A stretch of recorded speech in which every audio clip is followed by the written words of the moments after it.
Assalamualaikum warahmatullahi wabarakatuh.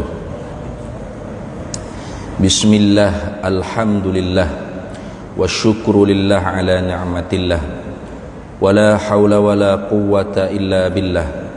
Wassalatu wassalamu ala sayyidina rasulillah, sayyidina Muhammad ibn Abdillah, wa ala alihi wa ashabihi wa man tabi'a sunnatahu wa jama'atah min yaumina hadha ila yaumil ba'thi wan nahdah. Amma ba'du, faqad qala Allah ta'ala fil Qur'anil azim wa huwa asdaqul qailin. A'udzu billahi minasy syaithanir rajim. Bismillahirrahmanirrahim. Lan yanalallaha luhumuha wala dima'uha walakin yanaluhu at-taqwa minkum. Kadzalika sakhkharaha lakum litukabbirullaha ala ma hadakum wa basyiril muhsinin. Tidak sampai akan Allah Ta'ala oleh segala daging-daging korban dan darah-darah korban kamu. Akan tetapi yang sampai kepada Allah ialah taqwa daripada kalian semua, hai manusia. Demikianlah Allah Ta'ala mempermudahkan bagi kamu segala binatang-binatang korban, supaya kalian semua membesarkan akan Allah di apa-apa yang Allah Ta'ala bagi petunjuk kepada kamu, dan berita gembiralah bagi mereka yang berbuat kebajikan. Sadaqallahu maulana al-azim. Alhamdulillah, para hadirin sekalian, pertama-tamanya syukur kehadrat Allah Subhanahu wa Ta'ala pada pagi ini, oleh kerana cuti sempena paduka baginda yang di-Pertua Agong. Jadi kita ada luang masa untuk buat kuliah subuh. Hamba pun pening juga hari kuliah subuh hari Isnin. Hari Isnin hari kerja pada kuliah subuh. Rupa-rupa cuti pagi ni dah. Jadi tajuk yang diberi oleh pihak masjid kepada hambanya ialah apa nama tu? Kepentingan korban, kepentingan atau galakan. Tu orang masjid sendiri beri tu tajuk tu, bukan mereka sendiri tidak. Kalau ikut tajuk, habislah, selesailah. Korban, kepentingan atau galakan? Jawabnya khilaf. Kepentingan artinya menjurus kepada makna wajib. Ya, memang ada alim ulama kita dalam mazhabil arba'ah yang mengatakan wajib. Atau galakan dengan makna sunat. Ya, dalam mazhab kita Syafi'i sendiri, korban tu ialah sunnah. Habislah tajuk, pakai boleh baliklah, selesai masalah kata ni. Khilaf jawab dia kata ni. Tapi sebelum daripada kita nak hurai tajuk tersebut, terlebih dahulunya kenapa tiap-tiap tahun kita diperintahkan untuk memperingati Idul Adha, dia panggil Id, mana kembali, Adha kembali mengingati korban Adha. Dipanggil ibadat ni dipanggil udhiyah. Apa udhiyah? Iaitu zabhun hayawan, menyembelih binatang maksusun yang tertentu, biniyati qurbatin fi waqtin maksusatin, fi waqtin maksusin. Menyembelih binatang yang tertentu dengan niat mendekatkan diri kepada Allah pada waktu yang tertentu. Itu dia panggil udhiyah. Itu dia panggil udhiyah. Ataupun nama bagi barang yang disembelih dengan dia pada hari raya Adha. Hari raya korban. Itu juga dipanggil udhiyah. Itu korban. Pada Nabi kita Muhammad sallallahu alaihi wasallam, hukum mengerjakan ibadat udhiyah, ibadat korban, ialah wajib. Ini khususiah kepada Nabi kita Muhammad sallallahu alaihi wasallam. Wajib atas Nabi tiap-tiap tahun mengadakan korban. Dan setiap kali Nabi sallallahu alaihi wasallam mengadakan ibadat korban, maka setiap kali Nabi akan meniatkan pahala korban tu untuk umat Nabi Muhammad sallallahu alaihi wasallam. Berarti dalam akaun bank kita akhirat tu yakin dah ada satu pahala korban yang dihadiahkan oleh Nabi kita Muhammad sallallahu alaihi wasallam. Ini perkara yang bahasa khususiyah, ketentuan dengan Nabi kita Muhammad sallallahu alaihi wasallam. Adapun kepada kita umat, berkhilaf alim ulama kita tentang apa hukumnya kita mengerjakan ibadat korban. Adakah wajib atau sunat? Dalam kitab Ambo Petik ni Ahkamul Udhiyah ala Madzahibil Arba'ah, segala hukum-hukum tentang korban di atas mazhab-mazhab yang 4. Disebut dalam ninya, berkata Abu Hanifah dan ashabnya Imam Abu Hanifah, korban itu wajib 1 kali setiap setahun. Di sisi mazhab Hanafi, hukum mengerjakan ibadat korban tu wajib sekali setahun. Tapi wajib tu atas siapa? Atas mereka yang bermukim, yang tidak musafir ke mana-mana. Jadi orang yang bermukim, tak keluar bermusafir ke mana-mana, wajib atas dia mengikut mazhab Imam Abu Hanifah mengerjakan ibadat korban. Tu Imam At-Tahawi berkata, pendapat Abu Yusuf dan Muhammad, korban itu adalah sunat muakkadah. Khilaf dah tu. Abu Yusuf dan Muhammad ni sendiri ialah anak murid Imam Abu Hanifah. Tok guru dia kata wajib setiap tahun sekali atas orang yang bermukim. Tapi anak muridnya kata, Abu Yusuf ni anak murid Imam Abu Hanifah, dia kata tidak wajib, hanya sunat muakkadah. Artinya kalau wajib tu penting, muhim dia panggil. Kalau sunat muakkadah tu galakkan. Ya belaka tu dua-dua tajuk tu masuk habis dia tu. Alim ulama Imam Abu Hanifah dia berdalilkan dengan hadis Nabi sallallahu alaihi wasallam. Nabi sabda, man wajada sa'atan, barang siapa yang mempunyai keluasan rezeki, falam yudahi ma'ana, tapi dia tidak berkorban bersama kami, fala yaqrabanna musallana, maka jangan dia mendekati tempat sembahyang kami. Tengok. Tu. Maka di sisi Imam Abu Hanifah, hadis yang diriwayat oleh Imam Ahmad bin Hanbal dan Ibnu Majah daripada Abi Hurairah radhiyallahu taala anhu ni nak menunjuk kata bahawasanya hukum mengerjakan ibadat korban ialah wajib. Sehingga Nabi kata, kalau orang itu ada keluasan rezeki tapi dia tidak mengerjakan ibadat korban bersama kami, kosong ayah masjid kami hidup jauh. Ada ni maka wajib tu. Tapi mengikut pendapat sebahagian alim ulama, termasuk dengan mazhab kita Syafi'iyah, hadis ni tidaklah menunjuk kata wajib, hanya orang panggil makruh kalau kita meninggalkan ibadat korban sedangkan kita mampu untuk mengerjakan ibadat korban. Begitu sekali pentingnya ibadat korban, sehingga di kalangan sahabat-sahabat Nabi yang susah ni, yang payah. Zaman dulu bukan senang orang nak senang ni, bukan senang ramai orang senang, susah ramainya. Jangan kata nak korban, kain baju sahabat pun ramai mana yang tak cukup, nak semaya tu bergilir, nak tutup aurat. Bukan senang. Tapi di kalangan sahabat yang susah-susah, yang miskin-miskin, yang tidak ada kemampuan untuk mengerjakan ibadat korban, oleh kerana mereka menunjukkan rasa naknya berkorban, ada di kalangan mereka tu sipang duit taruh untuk beli ayam seekor, itik serati seekor. Tujuannya apa? Sembelih pada hari raya korban. Itu.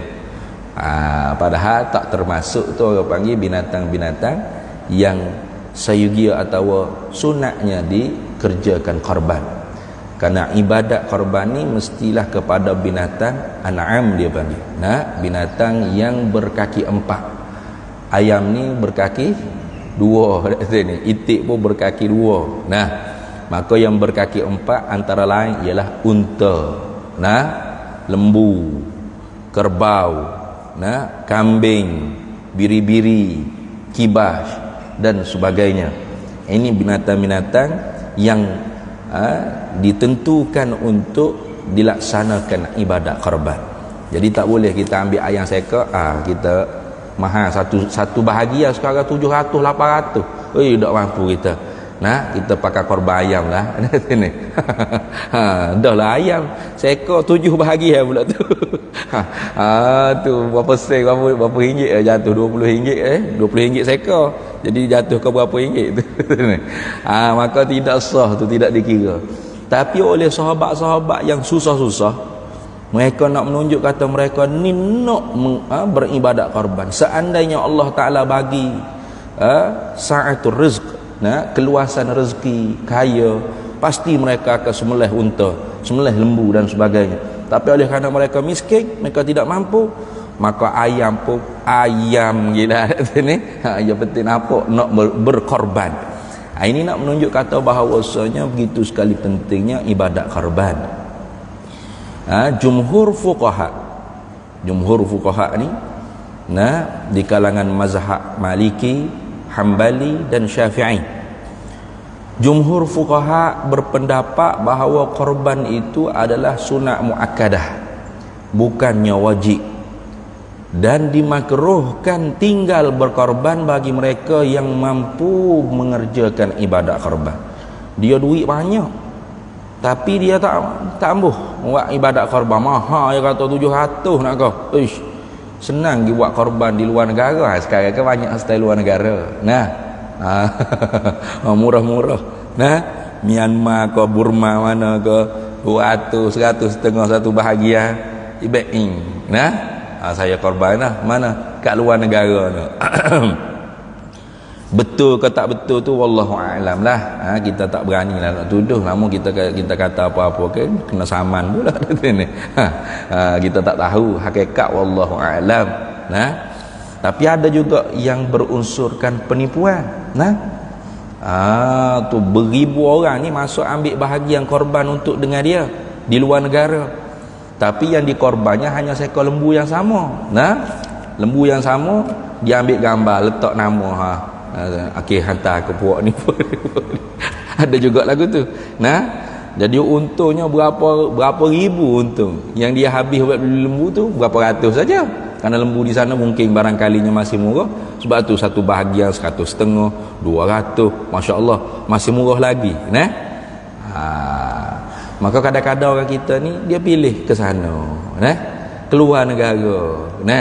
Akhirnya orang penduduk kampung dia sendiri, jiran tetangga dia sendiri, orang tempat dia tinggal mukim dia sendiri tak boleh nak makan daging korban. Orang susah-susah lah. Orang susah-susah. Ini tak sepatutnya berlaku perkara seperti ini. Hikmat kita diwajibkan kita disunatkan orang bagi mengerjakan ibadat korban ni ialah untuk memberi rasa kepada orang-orang fakir miskin makan daging tersebut. Terutamanya ialah fakir miskin yang dekat dengan kita, yang hampir dengan kita. Dia kata di Burma mu ada ramai orang fakir miskin. Di tempat kita tak ada ke orang fakir miskin? Ada juga. Maka mana lebih aula di tempat kita dengan di luar negara? Aula di tempat kita lagi. Lagi banyak duit yang kita keluar, lagi banyak pahala kalau kita ikhlaskan. Karena yang penting di dalam kita mengerjakan ibadat korban ialah ketakwaan kita. Sebagaimana ayat yang hamba baca tadi, Allah Ta'ala kata la yanalallaha luhumuha wala dima'uha. Tak sampai akan Allah daging-daging korban kamu dan darah-darah korban kamu tu. Bukan makna kita berkorban tu daging hatta ke Tuhan separuh, benar? Tuhan nak makan ke guana kat sini. Dah Tuhan tak berhajat dengan binatang korban yang kita korban tu. Walakin yanaluhu taqwa minkum. Akan tetapi hak sampai kepada Allah tu ialah ketakwaan kita. Tu kita ibadat tadi tu kerana apa? Itu kita keluar duit beli satu ekor lembu atau satu bahagian daripada satu ekor lembu, daripada 7 bahagian daripada seekor lembu tadi kerana apa? Kalau kerana Allah Ta'ala, kerana nak membesarkan Allah Ta'ala, kerana nak memuliakan syiar-syiar, tanda-tanda kebesaran Allah Ta'ala, maka korban kita tu makbul, diterima oleh Allah. Nah, kerana orang panggil ibadat tersebut tu sebagai tanda kita membesarkan syiar Allah Ta'ala. Wa may yu'azzim sya'airallah fa innaha min taqwal qulub. Barang siapa yang membesarkan tanda-tanda kebesaran Allah, maka perkara tersebut menunjukkan ketakwaan dalam jiwa dia. Antara lain ialah syiar Allah Subhanahu wa Ta'ala pada ibadat korban tu ialah mengenangkan peristiwa pengorbanan Nabi Ibrahim alaihissalam. Begitu sekali hebatnya Nabi Ibrahim diuji oleh Allah Ta'ala. Nah, diuji dengan beristeri daripada muda lagi diujinya. Nah, tak habis-habis ujian Nabi Ibrahim daripada muda, ayah atau bapa tiri dia atau kata setengah pak saudara dia, nah, sebagai tukang pembuat berhala. Kita ambil hak dekat dengan korban lah. Nah, bila dia beristeri dengan Siti Sarah, tak dapat anak, sebagai ujian. Kemudian diperintah oleh Allah Ta'ala beristeri dengan seorang lagi isteri namanya Siti Hajar. Ujian bagi Nabi Ibrahim dan Siti Sarah sekali. Bukan senang nak madu tu, nak sini. Sehingga diperintah oleh Allah Ta'ala bila dah dapat anak dengan Siti Hajar ni, diperintah untuk letak Siti Hajar dengan anaknya Ismail itu di tempat yang tidak ada manusia, kering kontan. Tu ujian tu. Besar tu ujian. Agak-agak kalau kita lagu mana weh? Tinggal anak bini di rumah pun, nah, berasa tak sedap hati dah. Kalau tak tinggal duit ke bekalan yang cukup. Nah, nak kalau anak minta nak makan apa, nah, tiba-tiba kita tak sempat nak beli makanan, kata nak bagi makan ke anak kita keluar dah ada urusan kerja. Biasanya bapak tak lalu nak makan, teringat ke anak minta makanan. Ni tinggal anak bini di tengah padang pasir yang kering kontang, tidak ada kehidupan manusia di sana. Tawakal ala Allah. Nah, pakai hati itu i'timad, siqatun ala Allah, percaya pada Allah Ta'ala. Ujian bukan senang. Sampailah diperintah oleh Allah Ta'ala untuk kembali balik ke tempat dia tinggal tadi, iaitu di Makkah. Tahu Nabi Ibrahim ni, bahkan ketika mana Nabi Ibrahim diperintah untuk pergi pula tengok jenguk anak bini dia Siti Hajar dengan Ismail, ketika tu balik dah Ismail.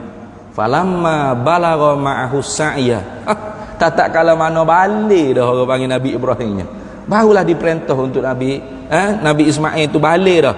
Falamma balagha, tak kala mana balik dah Nabi Ismail, barulah Nabi Ibrahim tu diperintah untuk pergi jumpa. Tinggal masa baby lagi. Nah, tu kita semua tahu cerita tu kan. Nah, menangis-nangis kerana lapar dahaga, tak ada air susu.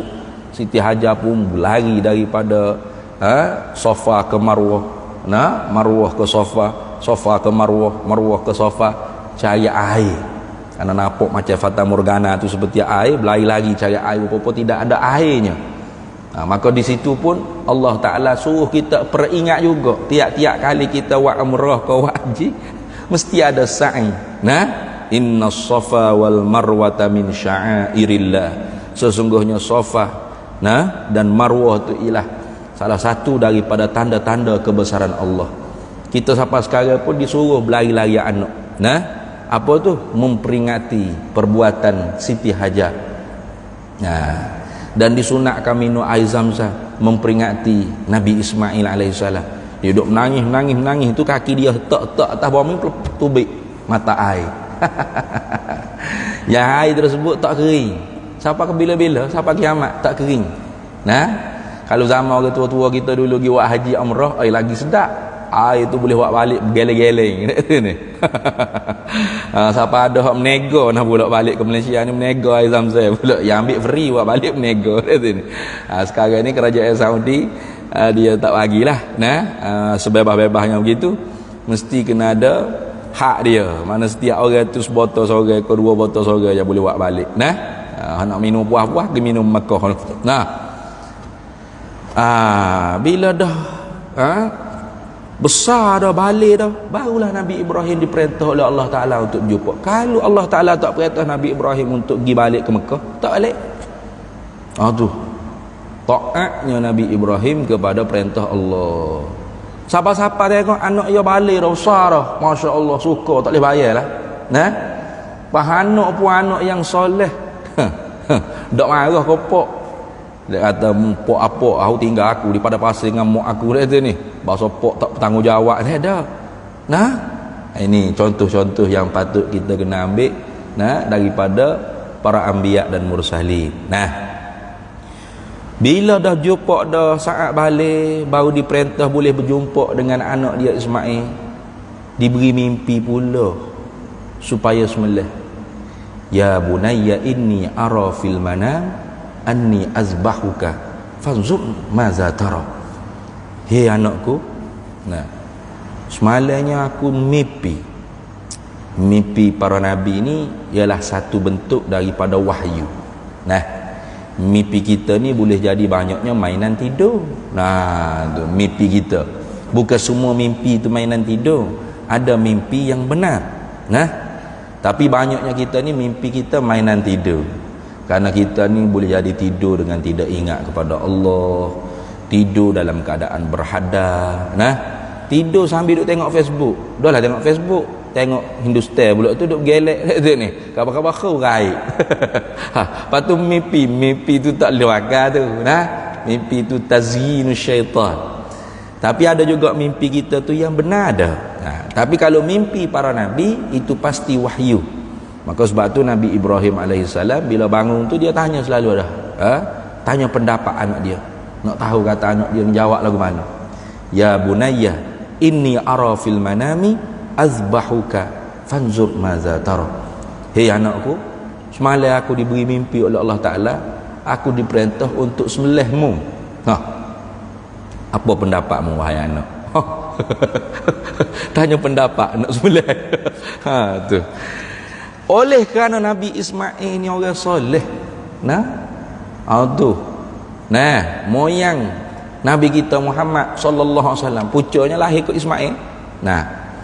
Kalau hak lain-lainnya lahir ke Nabi Ishak, karena nantinya Siti Sarah tu dia beranak juga. Tubik Nabi Ishak. Bila dah dapat Nabi Ishak, keluar Nabi Yaqub. Nabi Yaqub inilah digelar Israel. Daripada Israel inilah keluarnya anak-anak Bani Israel. Bani Israel inilah ramai hak jadi Nabi Rasul. Ili Ismail ini tak ada. Siapa? Nabi kita Muhammad sallallahu alaihi wasallam, Nabi yang terakhir. Oleh kerana anak yang soleh, anak yang tidak reti deraka kepada pak dia, walaupun pak dia tinggal dia masa baby lagi, mari-mari jumpa tu dia balik besar dah, remaja dah. Lalu jawab oleh Nabi Ismail, qala ya abati fa'al ma tu'maru satajiduni insyaallahu minas sabirin. Qala ya abah. Dia panggilan hak lebih manja kepada orang tua ni ialah abah. Abah. Wahai ayahandaku yang dikasihi. Lebih gitulah aku kira makna dia. Kalau abi bapakku gitu je. Kadang-kadang orang ni dia bila ustaz ayah anak dia semua kan abi dia dah. Abi ni bapakku ya. Abi, bapakku. Oh, kasar tu. Abi nak duit, bapakku nak duit. Oh, kasar tu. Kalau abah nak duit, wahai ayahandaku yang dikasihi nak duit. Kan lain makna dia. Tu. Qala ya, jawabnya oleh Nabi Ismail, ya abati fa'al ma tu'maru satajiduni insyaallah minas sabirin. Buatlah hai ayahandaku yang dikasihi apa hak Tuhan suruh tu. Pasti mu akan dapati aku ni setengah daripada orang-orang yang sabar. Itu. Maka Nabi Ismail pun diuji, Nabi Ibrahim pun diuji, isteri dia pun iaitu Siti Hajar pun diuji oleh Allah Subhanahu wa taala. Semua diuji. Ini orang panggil dalam ayat yang lain dikatakan balaul mubin. Balaul mubin. Wa nadainahu ayya Ibrahim. Tak kala mana Nabi Ibrahim buat apa yang diperintah oleh Allah Ta'ala, bawa anak dia senyap-senyap, tak bagi tahu kepada Siti Hajar, takutnya Siti Hajar tu halal. Mak dia lain sikit. Bawa dengan pisau belati, susuk sembunyi kok balik pakai nah piping anak dia pergi berjalan, kata gini berjalan nah pergi berjalan tu bukan berjalan saja nak sembelih anak tu, nah nak tunaikan perintah Allah Ta'ala tadi. Nah syaitan tu duk godoh habis kan. Nah sebab tu kita tu kalau pergi buat haji tu ada orang panggil sunat melontar ar-ramyu, nah melontar di jamrah. Nah ingat ya, melontar di jamratul ula, jamratul aqabah. Nah melontar ni isyarat je. Ada kalau orang bukan orang Melayu lah, kalau orang Melayu ni jenis berhalus sikit. Nah jenis orang negro, orang kulit kasar tu. Sungguh dia macam syaitan tu ada betul-betul dalam lubang tu ni. Nyak lepas batu jokong, orang punya lambu lagi. Nak marahnya ke syaitan ni. Itu hanya isyarat saja. Nah, isyarat kita memperingati orang panggil perbuatan Nabi Ibrahim dan anaknya Ismail. Ketika mana syaitan duk goda, nah supaya tidak melaksanakan perintah Allah berkorban tadi, maka Nabi Ibrahim ambil batu. Ini orang panggil apa? Perbuatan para nabi ini menjadi prinsip bagi orang-orang yang mukmin, orang beriman pada Allah. Maka sebab itulah Sultanul Auliya Sayyidi Syekh Abdul Qadir Al-Jilani pernah dianya apabila kuat beribadat ni, satu kali syaitan ni berupa seperti satu makhluk yang tidak pernah dilihat. Mana besarnya duduk di atas singgasana, duduk atas langit, lalu menyeru kepada Abdul Qadir, ya Abdul Qadir, hei Abdul Qadir, nah al-yaum, sekarang hari ini nih, nah aku halalkan apa yang haram sebelum ni kepada kamu. Tu lalu Syekh Abdul Qadirul Jalani ambil batu kok melempar ke atas. Nah, hoi mata syaitan, auzubillahi minasyaitonir rajim, melempar ke atas. Syaitan kata, "Ai, macam mana mau boleh tahu aku syaitan?" Tu macam mana mau boleh tahu aku syaitan? Jawab Sayyidi Syekh Abdul Qadirul Jailani, nah, bagaimana boleh Allah Ta'ala merubahkan syariatnya? Apa yang telah diwajibkan, apa yang telah dihalalkan, kemudian ditukar menjadi haram ataupun tidak wajib dan sebagainya. Maka ini dalil yang nyata menunjuk kata kamu tu ialah syaitan. Kan senang lagu tu. Timbang neracanya ialah syariat. Nah, mudah. Tengok syariat betul ke tidak? Bila sebut kata syariat ni masuklah akidah. Nah, akidah juga adalah satu daripada syariat. Bahkan itu syariat yang besar. Dia panggil fiqhul akbar. Akidah ni fiqhul akbar, fiqh yang besar. Nah, maka sebab tu tak boleh kita buat perkara tu main-main. Kalau bila benda akidah tak boleh buat main-main. Ini banyak perkara-perkara yang dibuat kekeliruan dalam masyarakat. Nak benda akidah. Orang yang bercakap ni bukan pakai seluar jeans, soyak lutut, pakai subal bertindik, rambut warna-warni, warna pelangi. Kalau hak lagu tu cakap tak ada pelik dah. Orang tengok depan tu orang gila mana lah cakap ni. Tapi hak ni berserban, berjanggut, berjubah, ni sakit ni. Pening masyarakat jadi. Nah, ada yang berceramah dia kata Tuhan ni buat makhluk dengan sekali kun saja. Kun siap semua. Innama amruhu idza arada syai'an ay yaqula lahu kun fayakun. Hanya sahaja khijai Allah Ta'ala, apabila Allah Ta'ala berkehendak nak buat sesuatu perkara, maka dia kata kepada sesuatu tadi jadi, maka jadi. Lalu disyarah kepada orang kampung, Tuhan ni buat makhluk dengan kata kun, siap. Habis dah, siap. Kita tok, kita mak, kita sama tua belaka. Siap dah. Cuma buat keluar tu satu-satu. Tu jadi tak sama tua jugalah, buat keluar sesa. Nah, ni sesat belaka ni. Nah, akidah sesat. Ada juga yang mengatakan Tuhan buat tu tidak sekali kong, banyak kali kong. Setiap kali Tuhan nak buat kong. Kalau air hujan tu banyak ritik tu, kong. Banyak kong Tuhan sebut. Semua ni kan karu. Bukan seperti itu maksud ayat Quran. Jangan main-main Ayat Quran ni tak boleh kita nak reka sendiri tafsir dia. Tu ayat Quran, ustaz masih percaya ayat Quran ke? Siap dia tanya ni. Ayat Quran tu betul. Syarahamu tu salah. Kata ni. Tuhan kata si hijab Tuhan ni mudah. Seolah-olah kalau Tuhan nak buat gapo, Tuhan kata jadi ke jadi. Seolah-olah nak menggambarkan mudahnya hijab Tuhan. Bukan setiap kali Tuhan nak buat gapo-gapo tu Tuhan kata kong, bukan. Buat ni bukan dengan sifat kalam. Kong tu kalam. Allah Ta'ala buat dengan bersepakai di zatnya sifat kudrat. Kita tu, sebab tu kena mengaji sungguh ilmu tauhid. Jangan buat perkara main-main, jangan. Tokar jadi pening tak tahu hijab sifat mana. Tuhan buat makhluk dengan sifat kudrat. Kalau kita kata Tuhan buat makhluk dengan sekali kong siap semua sekali, lepas tu langit bumi lagu mana? Tuhan kata dalam ayat lain, inna fi khalqis samawati wal ard. Apa?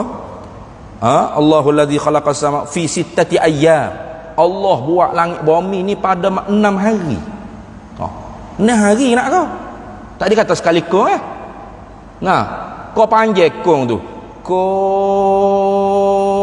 Hari kun bawa usia hai kalau kita buat kepala otak kita sendiri faham Quran ni, jawabnya orang-orang Kristian pun boleh petika kata entah kata Bible je bercanggah, Quran pun bercanggah ayat ni kata buat dengan kun, ni kata 6 harinya buat langit bumi ni.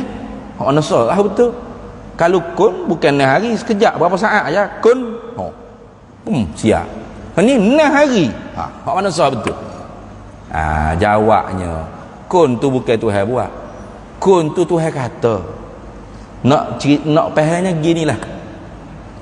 Orang kata kita ustaz, kita ni susah nak buat pondok ni sebab apa? Sebab tak ada duit je. Kalau kita ada duit 10 juta ke bui kita lebu. Kalau ada duit 10 juta ni, barang kehendak bagai jadi. Tengok orang cakap, cara orang cakap, bagai kehendak bagai jadi. Cuba wis saya 10 juta. Saya pun nak pondok. Siap selalu gitu. Bagai kehendak bagai jadi gitu. Benar lah gitu kayak gitu. Bagai kehendak bagai jadi tu nak menggambarkan betapa mudahnya benda hak kita nak kalau kita ada duit. Bukan bila ada 10 juta kak siap selalu dah pondok. Nak buat pondok ada 10 juta siap selalu. Bukan senang. Kena upah kontraktor, arkitek gapo, kena submit plan ke PBT, luluh kau tak luluh buat bangunan atas tanah ni. Kena masuk elektrik, kena masuk air, kena beli barang kakah nak buat apa. Bukan senang. Bukan 10 juta ada, barang kandak barang jadi. Pak ada 10 juta, saya nak pondok, seru siap dah. Gitu. Kan lagu tu. Ni. Patut ayat kata lagu tu. Nak gambarkan betapa mudah benda hak kita nak. Kena faham lagu tu. Bukan maksudnya bila kita nak tu jadi salah. Ada juga hak bisyarah dia kata. Ni hak jenis-jenis orang panggil konon-kononnya sufi-sufi lah ni. Tasawuf padahal bukan tasawuf, fardu ain pun tak lepas. Dia kata Allah Ta'ala ni maha kuasa. Para hadirin semua, kuasanya Tuhan, Masya Allah, hebatnya Tuhan. Tuhan boleh ambil roh Sayyidina Abu Bakar ni letak masuk dalam tubuh Imam Ahmad bin Hanbal. Roh Sayyidina Abu Bakar ni juga masuk dalam tubuh siapa? Sunan Gunung Jati. Roh Sayyidina Abu Bakar ni juga masuk dalam pembantu Imam Mahdi. Jadi tubuh tu banyak, juta ke 10 ke, tapi roh satu saja ya. Roh Sayyidina Abu Bakar. Astaghfirullahalazim. Ini akidah Ismailiyah, Syiah Batiniyah. Jangan main-main. Orang panggil akidah tanasukhul arwah, intiqalul arwah, berpindahnya ruh.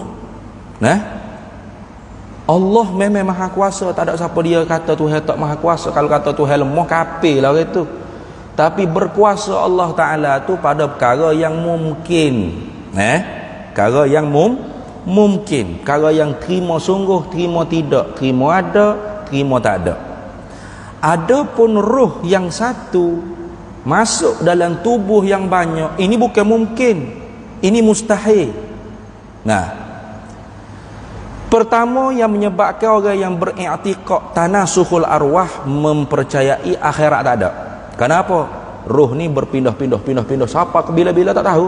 Nah, mati tubuh ni, masuk tubuh orang itu, masuk tubuh itu, masuk tubuh. Siapa bila-bila tak ada akhirat. Itu kafir je lah. Jelas. Ataupun dia kata ada syurga, ada neraka, tapi dibangkit akhirat esok hanya roh, tidak dengan jasad. Nampak tak? Karena kalau bangkit dengan jasad ada 5, roh ada se. Nak bangkit lagu mana? Tak kira mula-mula bangkit roh Sayyidina Abu Bakar dalam tubuh Sayyidina Abu Bakar. Tuhan pun hisap. Okey, cukup, selesai. Mati Sayyidina Abu Bakar. Roh Abu Bakar tu masuk pula dalam tubuh Imam Ahmad bin Hanbal. Hidup pula Imam Ahmad bin Hanbal. Hisap, mati Imam Ahmad bin Hanbal. Lepas tu roh tu masuk pula dalam tubuh Sunan Gunung Jati contoh. Sunan Kalijaga kau berapa. Lepas tu mati pula. Roh tubuh 5-10 nah. Tak terima dengan akal tu. Akhirnya roh saja bangkit, tubuh tak ada. Tubuh jasad hancur, dimakan tanah, dimakan bumi. Ini akidah falasifah yang dikafirkan oleh ulama ahli sunnah wal jamaah kita. Bisalasatin kafaral falasifatul aidah iz ankaruha wahyal musbatah ilmun bijuz'iyyin wa hudutsu awalimi wa hasyrun li ajsadin wa kanat maitah. Dengan sebab 3 perkara ulama kita ahli sunnah wal jamaah mengkafirkan fuq falasifah. Sebab apa? Mereka falasifah tu ingkar 3 perkara tadi, padahal sabit dengan dilalah qat'iyah Al-Quran dan sunnah Nabi sallallahu alaihi wasallam. Pertama, ilmu Allah dengan secara detail. Kata falsafah tidak, ilmu Allah hanya tahu umum saja, ilmun bijuz'iyyin. Hudusu awalimi, baharu alam. Falsafah kata tidak, alam ini qadim, sedia kala. Wa hasyrun li ajsadin wa kanat maitah, kita dibangkit dengan jasad setelah mana dulunya kita sebagai mayit, bangkai saja. Ditiup sangkakala yang kedua, kita bangkit balik dengan jasad kita. Kata falsafah tidak, kita dibangkit hanya dengan roh sahaja. Maka kafir falsafah. Jangan main-main. Ini akidah ni. Kalau akidah, macam mana seorang yang berjanggut, berserban, dipanggil ustaz, dipanggil syekh oleh anak-anak murid, tapi boleh cakap perkara-perkara yang bercanggah dengan akidah ahli sunnah wal jamaah. Ni bahaya. Maka menjadi tanggungjawab. Orang yang mengetahui kena perbetulkan. Kena betul tu ustaz gilah jumpa. Semua nak suruh kita pergi jumpa. Nak jumpa siapa? Orang hak jahil lah kena jumpa orang lain. Gitu kalau kecak kasar gitulah. Tak kira kita pula kena pergi jumpanya. Dia hak buat kacau, kita pula kena pergi jumpa. Tak betul gitu. Hak betulnya dia hak kacau tu mari jumpa dengan orang hak jiwa tenang. Jiwa kacau tu orang panggil tu. Jiwa kacau. Maka alim ulama kita kata orang yang berakidah dengan akidah tanasukhul arwah, intiqalul arwah, fahuwa kafirun. Kafir orang ni. Jangan main. Tu jangan main-main. Nukaffiru liman qala bitanassukhil arwah bintiqalil arwah fahuwa kafirun li'anna fihi inkarul ba'ts. Katanya Imam Ahmad Ad-Dardir Al-Maliki Al-Azhari, ulama ahli sunnah wal jamaah mengkafirkan akidah berpindah-pindahnya ruh dalam jasad yang berlain-lainan. Kerana apa? Kerana akidah yang seperti ini ada padanya itu ingkar dengan hari kiamat. Salah satunya walaupun dia tidak niat untuk ingkar hari kiamat, memang dia tidak katalah kiamat itu tak ada, tapi tanpa dia sedari dia telah mengiktikadkan ruh tadi itu tidak berjumpa dengan nikmat kubur, soal mukanaki dalam kubur. Tak jumpa. Dah bila Sayyidina Abu Bakar meninggal, ruh dia tu masuk ke tubuh orang lain. Bila masa mukanaki nak tanya, meninggal pula tubuh ni, roh dia masuk tubuh orang lain pula. Tak kena tanya semua. Apa dah? Tu. Mari di mana ajaran lagu ni? Tak betul ni. Majlis agama kena ambil tindakan lah benda-benda lagu ni. Tapi bukan majlis tempat kita, tak ada arah, tempat negeri orang lain. Jadi kita pun kalau jumpa benda-benda lagu ni, berhati-hati. Ini bukan akidah ahli sunnah wal jamaah. Ini akidah Syiah Ismailiyah Batiniyah, seperti yang disebut oleh Qadhi Iyad dalam kitab Asy-Syifa, yang disyarah oleh Mulla Ali Al-Qari rahmatullah alaih. bahawasanya akidah tanasukhul arwah ialah berpindah-pindah roh dalam jasad yang berlain-lainan. Ini akidah yang dikafirkan dengan secara putus oleh ulama ahli sunnah wal jamaah. Sama ada dia ingkar hari kebangkitan atau dia tidak ingkar hari kebangkitan, tetapi dia ingkar bangkit dengan jasad, hanya roh saja yang bangkit. Dua-dua ni kafir, jangan main-main. Nah, itu. Gua nak tajuk korban masuk bab akidah pula dah sini. Lagi channel. Nah. Tak ada arah lagi channel. Moga bidang kita bidang akidah sebenarnya, bukan bidang bab fiqh gini sini.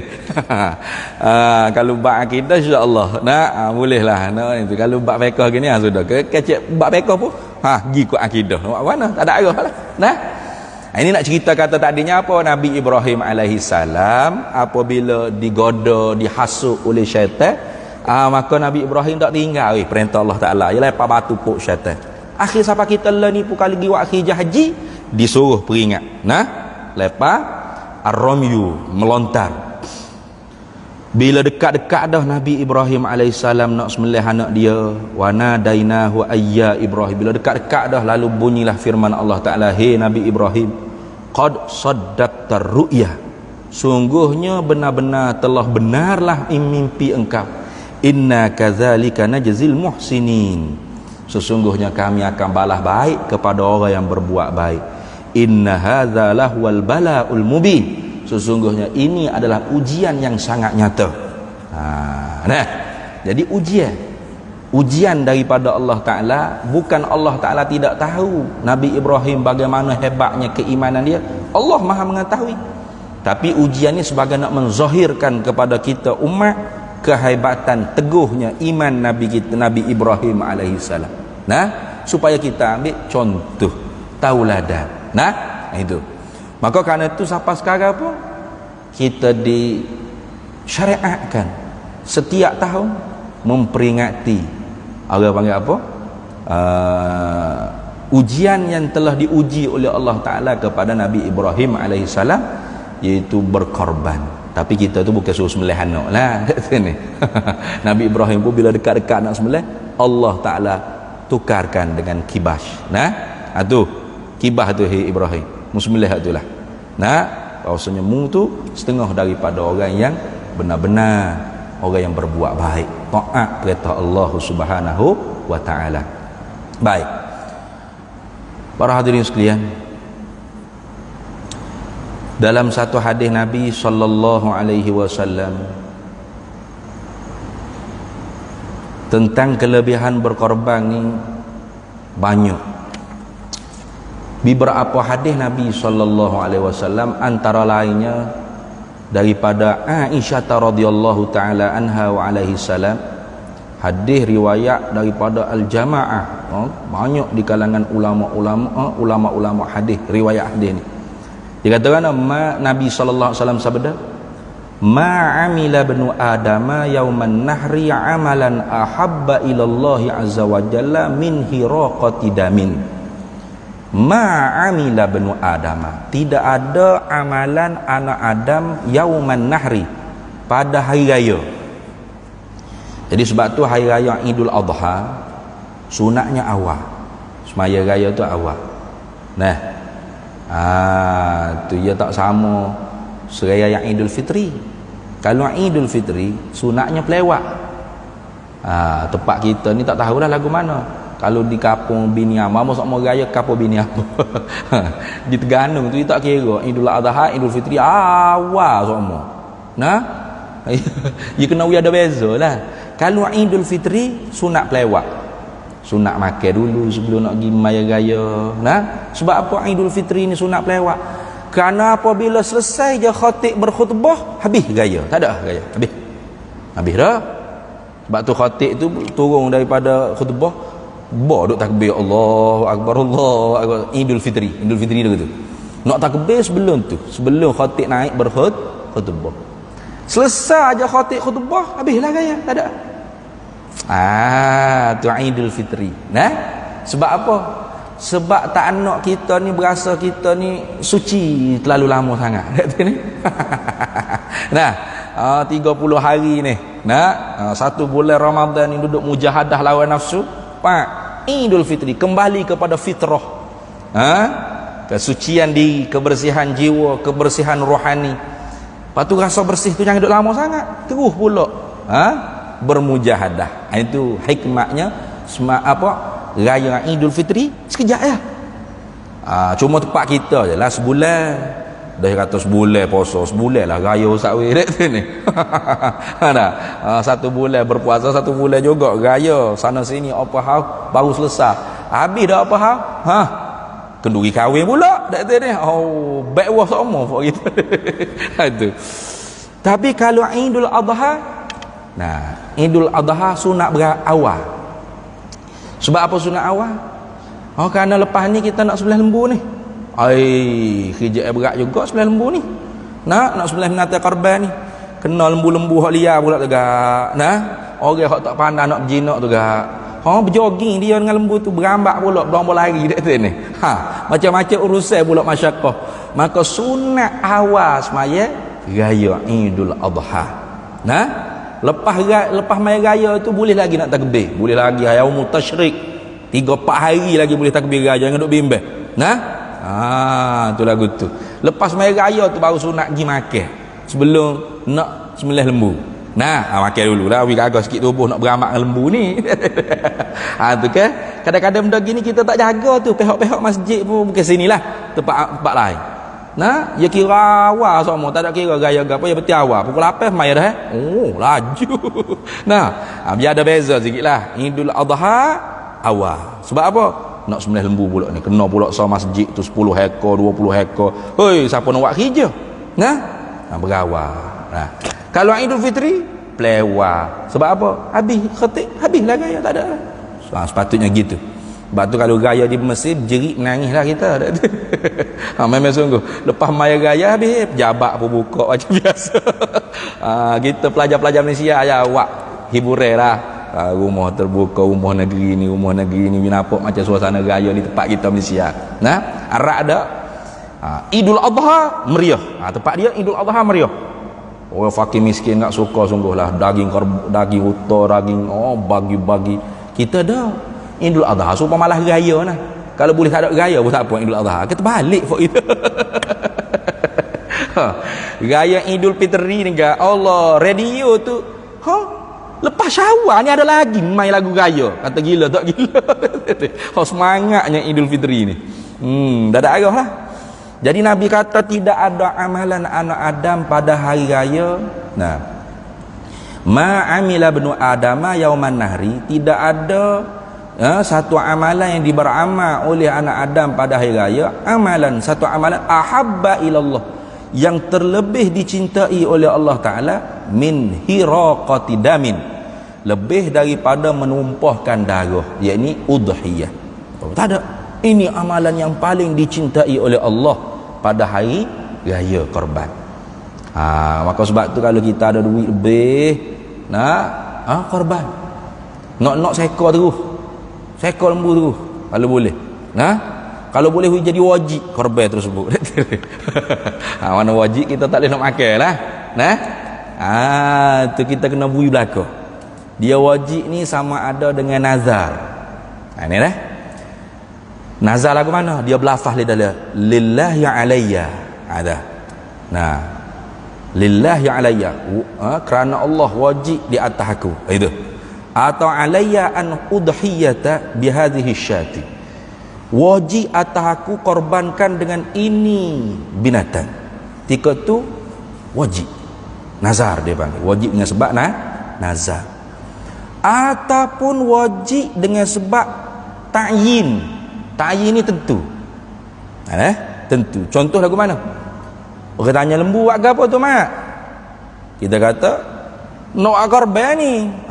Nak buat korban lah ni. Hadhihi udhiyatu. Ini korban aku. Ni kita kata lembu nak korban ni. Ataupun ja'altuha udhiyatan. Ni aku nak buat korban ni. Kita kata lagu tu. Maka ketika tu korban kita jadilah udhiyah yang wajib, korban yang wajib dia kata. Haram lah kita makan bila korban yang wajib. Tak boleh. Jaga-jaga tu. Kadang-kadang kita tak perasan tu.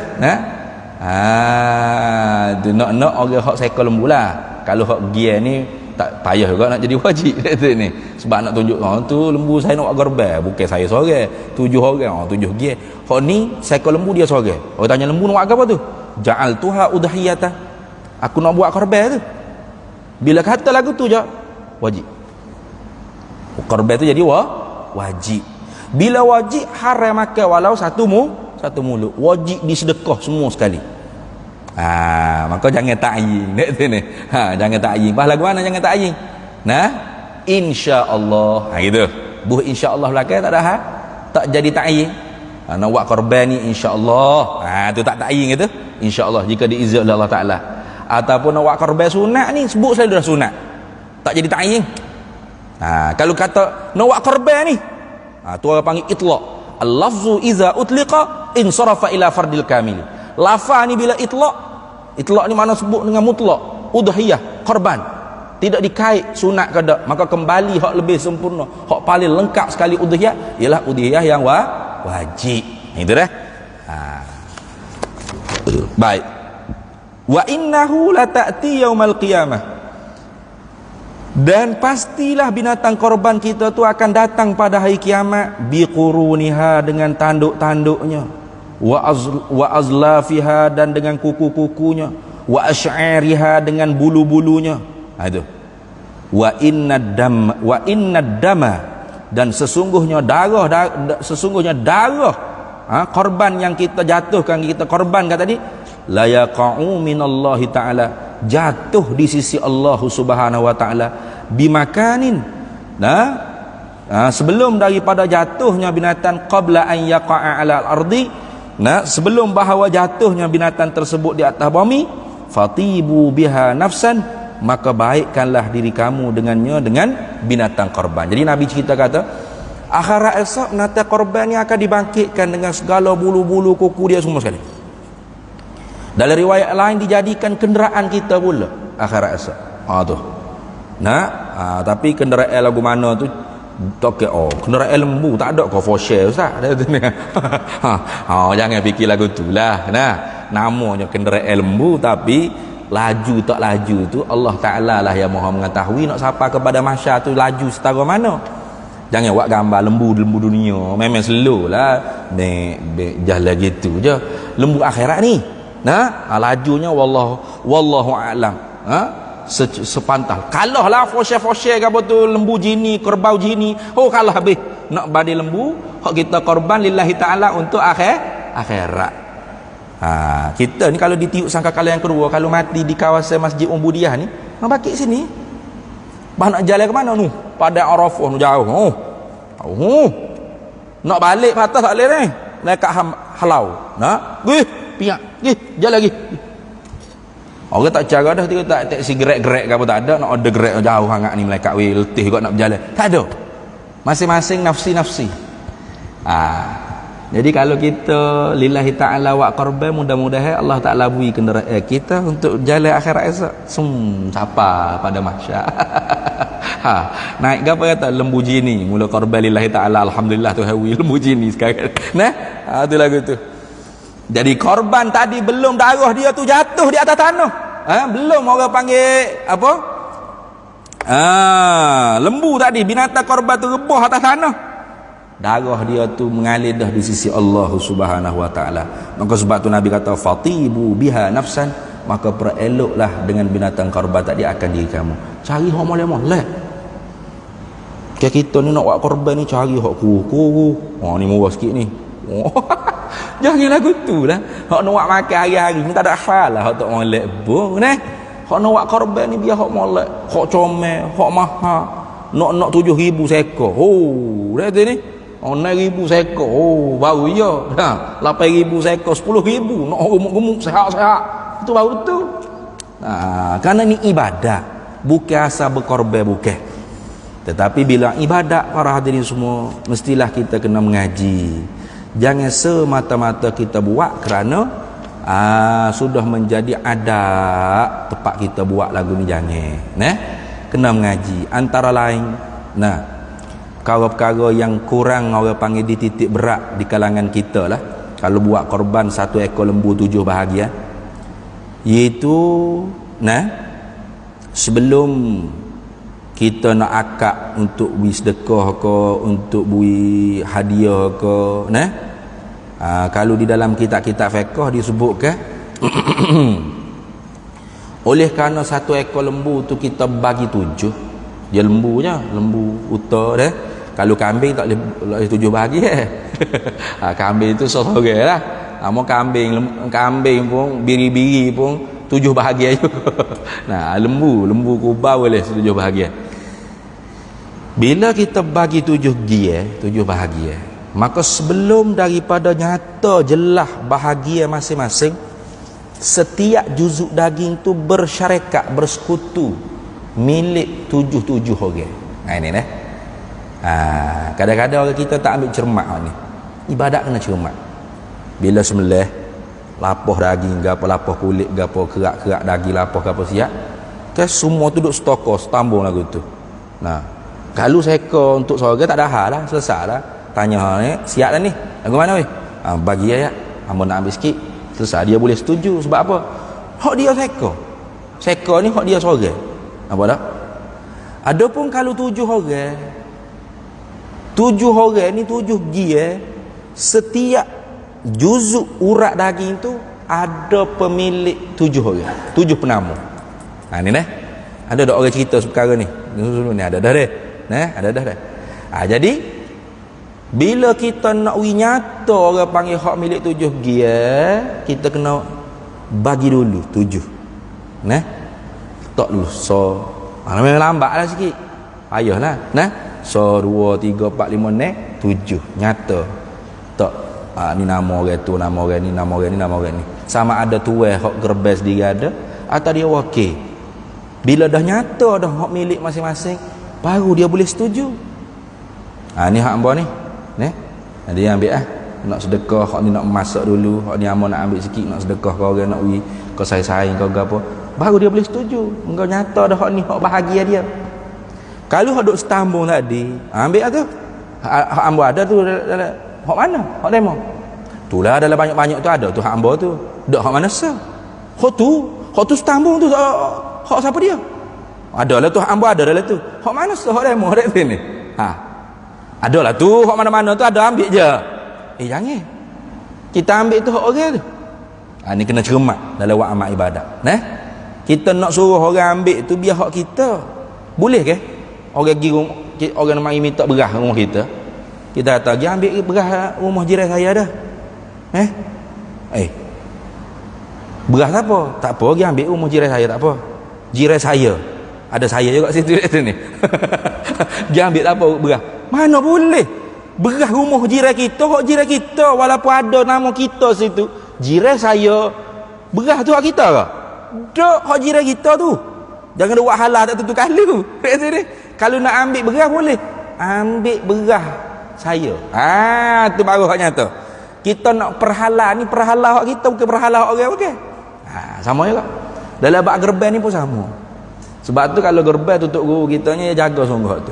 Sudah sembelih gapo lapah gapo daging, dia bagi dulu 7. Pak. Nyata bahagia 7 dia, baru dia tanya tu hak gerban atau wakil dia ada situ. Telefon boleh. Nyata dah ni bagi demo ni.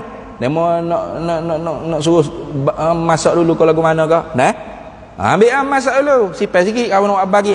Baru nyata ni hak dia. Hak ni hak Mamat, hak ni hak Soleh, hak ni hak Zaid, hak ni hak Zainab, hak ni hak Aminah. Baru nyata. Kalau duk stop lagu tu, hak Zaid pun ada, hak Mamat pun ada, semua berkongsi setiap urat-urat daging tadi. Dia nak peralah hak siapa? Jadi ibadat ni, korban ni ialah ibadat. Bukan suka-suka kita nak makan daging pagi. Kalau hari-hari makan daging tu ni. Boleh beli daging banyak je, berapa kilo nak beli. Ni ibadat. Maka bila ibadat kita kena buat mengikut aturan dia. Tak boleh suka-suka. Saya tak berapa minat mana nak rokok dulu ni ustaz. Saya sujud dulu baru sedap. Boleh itu Tak boleh. Mengikut aturan dia dah kena rokok dulu, kena i'tidal baru boleh sujud. Kita dok nerak terus. Saya tak berapa boleh mana sujud ni sakit pun saya. Dok tonggil lagu tu. Baik nerak terus ustaz, senang. Tak boleh. Kena sujud. Itu aturan dia. Sama juga berkorban ni. Walaupun dia tak ada takbir, tak ada tahiyat, tak ada salat, Tapi ada aturan dia, bab halal haram. Karena ni bahagia halal haram ni. Bahagia hak apa? Hakku adamiyin dia panggil. Hak anak Adam. Kalau hak Allah Taala lebih jangan. Kalau hak anak Adam jangan. Hak Allah Taala dia bina di atas tasamuh. Sebab tu kita tak mampu berdiri. Boleh semaya duduk? Boleh. Tak mampu duduk? Boleh menyenggeng? Boleh. Tapi kalau hak anak Adam, kita nak perhalal hak orang tak tahu halal ke tak lagi. Boleh? Tak boleh. Jadi kalau kita nak memperhalal, halal hak kita. Bila kita nak halalkan yang kita punya, kena nyata hak mana bahagia daging hak kita. Ni hak saya. Okey, barulah. Ini ambil awak masak dulu. Nanya kau nak pakai apa ni? Itu ni. Ini nak bagi kau orang fakir miskin. Ini saya nak ambil taruh makan sikit. Dan sebaik-baik afdal orang yang berkorban tu makan ialah hak berbentuk organ dalaman. Hati, jantung, itu afdal. Mana banyak pahala. Tapi kita tak berhak tu dak tu ni. Tu hak korban tu hak gomo daging usir. Hak daging hak lembut-lembut dia dulu gomo. Dak jadi tu. Wi daging hak lembut-lembut sedap-sedap tu bagi fuqara wal masakin merasai. Itu kalau korban sunat. Sunat dibahagi 3, sedekah fuqara wal masakin, hadiah kepada orang yang sama-sama setara yang kaya-kaya, dan kita sunat makan juga sedikit. Yang terlebih afdal ialah makan yang berbentuk organ dalaman, seperti hati, jantung, limpa dan sebagainya. Kalau korban wajib haram walau satu mulut, wajib disedekah habis liji. Itu. Jadi hamba rasa boleh deh setakat tu deh. Mudah-mudahan apa yang kita dengar pada pagi ni memberi sedikit sebanyaklah pengetahuan bagi kita. Cuma satu lagi. Upoh tukar jemlah ni pun jaga-jaga. Jangan. Ni upah untuk orang tolong jemlah. Jangan. Dia tak boleh daging korban ni nak upah. Kalau nak buat upah, beli daging lain. Upah. Atau bayar siap-siap dah. Ini untuk upah. Orang awak buat kerja sembelih, kerak daging ke apa ni upah. Ataupun beli daging asing. Jangan daging korban tu.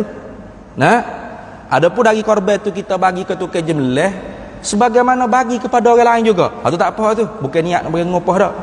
Bolehlah hamba tulus sembelih ni letih hamba ni. Jangan gitu jangan. Upah dah. Upah ni duit. Nak berapa? 1,000, 2,000 tak cukup lagi. Hak ni jangan. Hak ni daging ni untuk sedekah. Bukan ngupah. Lain kan tu sedekah ngupah. Ini pun kena cermat juga. Kadang-kadang orang kita ada juga gitu. Dia sendiri tak pandai nak malah, bukan tak pandai, malah ya sebenarnya. Banyak duk bawa pisah duk cekal banyak mulut pada buat hijrah tu ni. Tu ambil tu dengar dah. Pisah tak kena darah sikit. Banyak mulut pada buat hijrah, malah ya sebenarnya. Lepas tu nanti sudah siap, ni ambil demo sikit, demo tolong buat dia kan ngupah tak boleh. Jangan. Nak ngupah beli duit asyik atau beli daging asyik. Daging korban jangan dijadikan upah, tapi dijadikan sedekah atau hadiah. Jangan jadi ngupah. Jadi hamba rasa itu saja perlu disentuhnya. Dan perkara ni kalau kita nak lebih lanjutnya, kita kena mengaji satu kitab dia lah. Kalau ni luah sangat, ahkamul udhiyah ala mazahibil arba'ah, 4 mazhab tu. Luah. Mazhab kita Syafi'i pun pening dah nak mengaji dah ni. Kalau biasanya kitab bab korban ni kita mengaji kitab Sabilal Muhtadin. Kalau kita Jawi. Kitab Sabilal Muhtadin Syekh Arsyad Banjari tu dalam bab udhiyah, masya-Allah, sangat terang dan jelas setiap hukum yang disebut dalam kitab udhiyah. Jadi ibadat jangan kita buat dengan sia-sia. Ibadat mesti didasari dengan ilmu. Kalau kita nak lebih lanjut lagi, kita kena mengaji. Maka adakah korban tu kepentingan atau galakan? Jawabnya dua-dua sekali. Penting pun penting, dan digalak pun digalak. Memang digalakkan. Syarak menggalakkan. Banyak hadis kalau nak baca ni digalakkan kita berkorban. Penting? Ya, sangat penting. Bahkan dalam mazhab kita, tak sebut lagi hak mazhab kita Syafi'i hukum dia ada ni. Untuk baca mazhab lain. Mazhab kitanya udhiyah ni sunat aini. Sunat aini satu kali dalam seumur hidup dia. Bagi mereka yang berseorangnya lah, orang hak bujel siapa ketua, tu sunat aini atas dia sekali seumur hidup. Dan sunat kifayah kalau dia ni berkeluarga. Nah, jadi satu keluarga kalau dia seorang telah mengerjakan ibadat korban, maka gugur kesunatan tu di atas ahli keluarga dia satu rumah dengan dia lain. Itu dalam mazhab kita Syafi'i.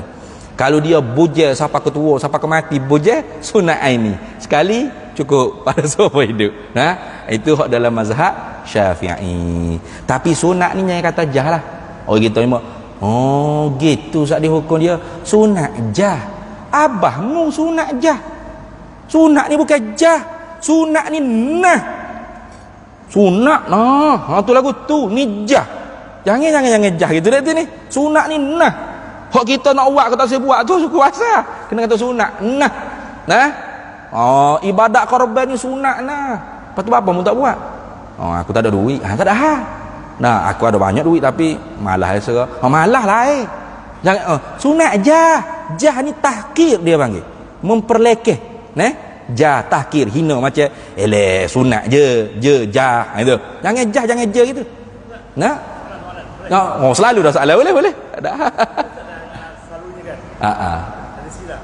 Orang yang korban ni dia akan bilangkan pihak pada pihak uruskan korban dia. Baik. Macam ni kan. Dari kumpulan urusan dia. Jadi dia tanggungjawab orang yang menguruskan bagi-bagi. Betul? Kan? Sebenarnya kadang-kadang yang korban dia tak tahu dia bagi duit. Dia tak bagi apa dalam korban tu. Dia wakilkan kepada pihak masjid lah. Nah? Tak ada masalah kalau wakil pihak masjid lah kena betul-betul mengurusnya. Tak ada masalah kalau dia wakil dah gitu. Tak ada masalah. Betul? Suruh. Tak ada masalah. Berwakil tak ada masalah. Cuma orang wakil kena buat molek lah, jangan buat mau.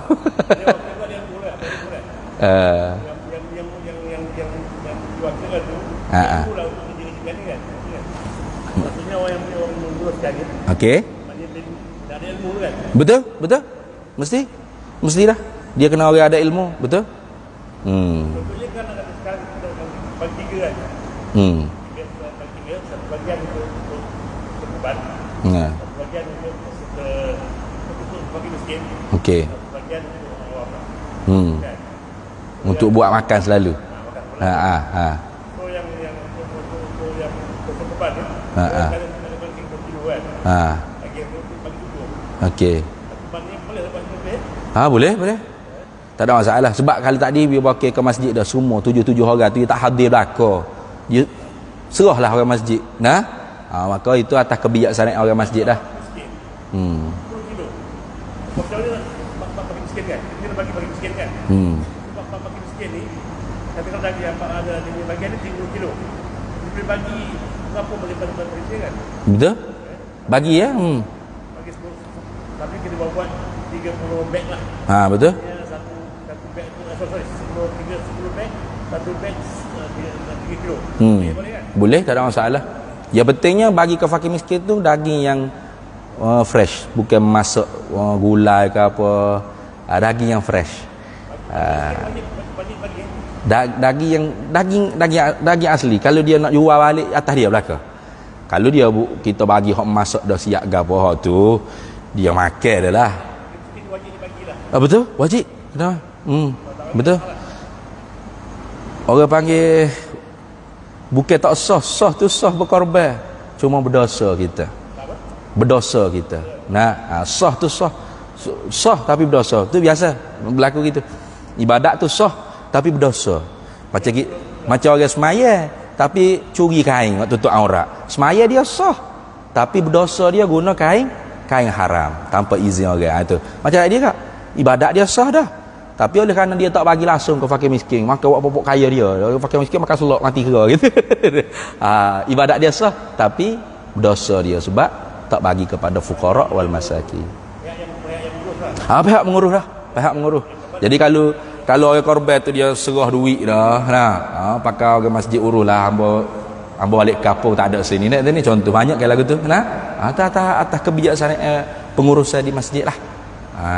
Bagaimana nak buat gapo gitu, sebab dia tujuh orang tu pakai seruah belaka selalu dah. Dia orang pun tak ada dalam pengurusan. Kalau yang beban tu dia dah uruskan. Kalau benda yang satu benda yang dia ekor lah, kepala lah kan. Jadi kalau yang beban dia sudah pada pula pengurusan. Tu pula pada pengurusan masjid lah. Betul? Tu pula pada pengurusan masjid. Bang ekor ni saya dibatkan kan. Oh, berkelahi. Ekor. Oh, jangan.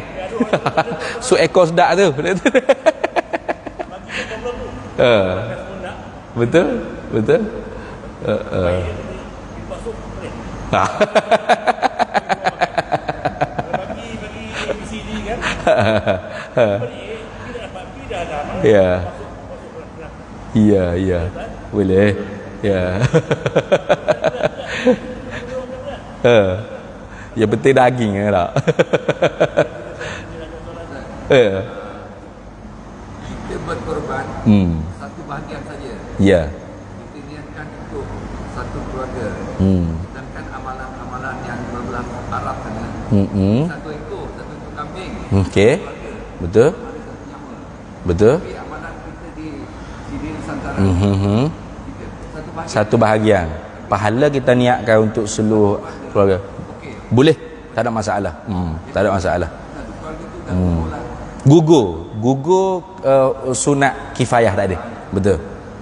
Pahala tak ada masalah. Pahala Allah Taala boleh pahala tu atas qadar keikhlasan dia. Kalau seekor lembu, seekor unta tapi dak ikhlas, tak ada pahala kan?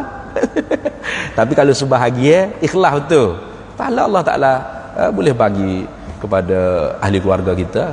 Pahala boleh. Pahala boleh, tak ada masalah. Walaupun satu bahagian aja korban, tapi niat pahalanya tak ada masalah. Pahala boleh diniat.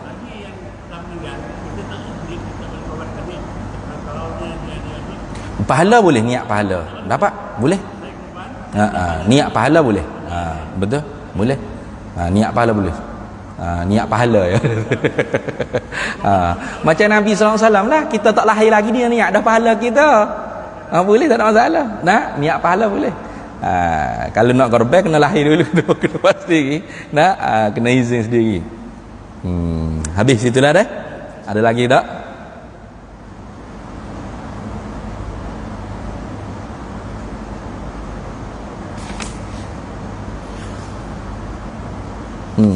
Tak ada deh.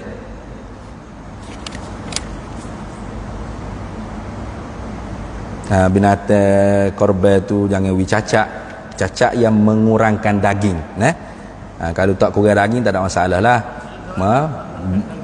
Juling ke, tu tak apa. Semasa lembu turun daripada buri. Okey. Kaki patah.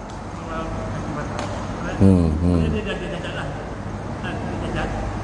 Maknanya tak boleh berkorban kan? Kalau cacak yang mengurangkan daging dia tak boleh buat korban. Kaki patah. Kurang daging tak patah? Tak kurang tak apa? Tak apa, tak ada masalah. Boleh, tak ada masalah. Dia tak bolehnya kurang daging. Cacak yang mengurangkan daging. Oh, juling sikit tak boleh dah. Warna mata lembu mu juling hari ni. Tak boleh dah. Cari lembu lain. Juling tak kurang daging. Ya juling je. Ya takut hari ni kena sebelah juling jadi mata. Kurang tak daging? Tak. Cacak yang mengurangkan daging. Itu tak boleh. Tu cabut kaki terus. Tak boleh. Kena langgar kalori, patah kaki, cabut terus. Tu kurang daging, betul tak? Kurang. Tu tak boleh tu. Tu tak sah. Kena ambil daging lain, kena lembu lain. Patah tak cabut. Hidup lagi molek-molek. Atau cabut tu tak boleh. Jadi kurang daging. Kalau daging kurang tak boleh. Mengurangkan daging. Terus tak boleh dah. Penat lah. Dah lah seekor lembu tu berapa ribu, mahal berapa lah. Dah. Ya, ingat cacak yang mengurangkan daging binatang korban. Itu saja yang tidak boleh dibuat korban. Kena cari lembu lain ya, kena cari binatang korban lain. Kena ganti lain. Jadi kalau cacat yang tidak mengurangkan daging, tak ada masalah. Sah, boleh kita buat korban. Gitu dah. Jadi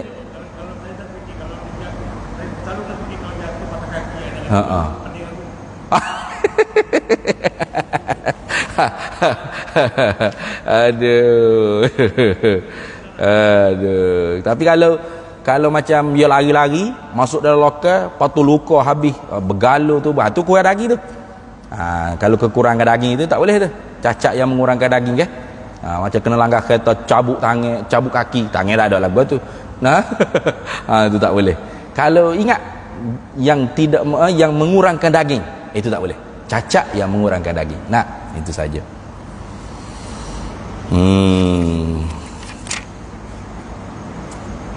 Tak ada deh.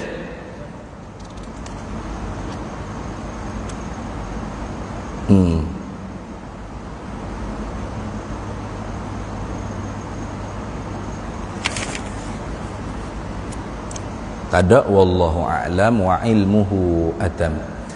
Bismillahirrahmanirrahim. Allahumma inna nas'aluka min khairi ajilihi wa ajilihi ma 'alimtu minhu wa ma lam na'lam. Wa nas'aluka al-jannata wa ma yuqarribu ilaiha min qawlin wa 'amalin wa niyyatin wa i'tiqad wa na'udzu bika minan nar wa ma yuqarribu ilaiha min qawlin wa 'amalin wa niyyatin wa i'tiqad wa nas'aluka min khairi ma salaka 'abduka rasulika nabiyyuka Muhammadun sallallahu alaihi wasallam. Allahumma faqihna ilma syari'ati wal ma'rifati wat tariqati wal haqiqah wasta'malna biha bihaqqi sayyidina Muhammadin sallallahu alaihi wasallam.